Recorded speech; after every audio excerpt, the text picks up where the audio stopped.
dont l'unité INSERM 476 était une unité mixte avec l'INRA et les universités d'Aix-Marseille et installée dans les locaux de la faculté de médecine de la Timone.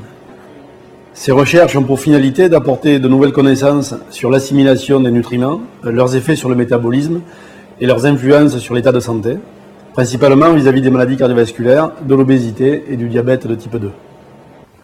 Ouais, donc en fait, on sait depuis longtemps que l'alimentation est un facteur qui influence les pathologies. Aussi dans notre unité de recherche, on étudie en particulier les lipides et certains micronutriments comme les caroténoïdes, la vitamine E ou les polyphénols. Pour cela, nous avons des approches complémentaires.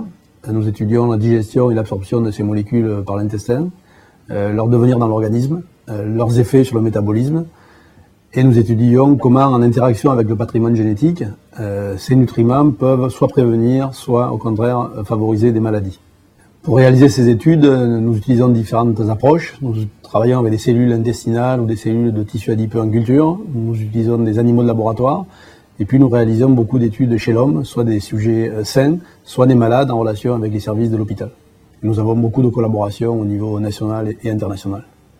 Les études que nous développons ici sont des études des interactions entre les gènes et les nutriments, et ils ont pour but de répondre à cette question: comment affiner les recommandations nutritionnelles vis-à-vis des populations génétiquement variées?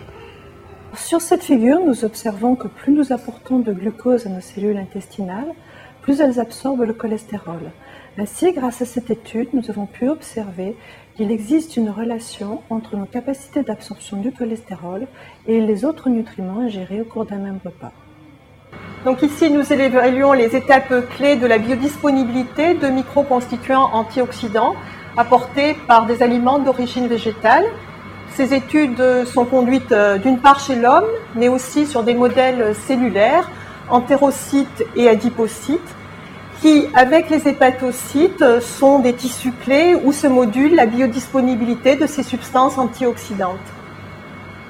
Par ailleurs, nous étudions au niveau de l'adipocyte les effets de ces microconstituants antioxydants sur le métabolisme lipidique et aussi sur le stress oxydant, qui sont à l'origine du développement des facteurs de risque des maladies cardiovasculaires.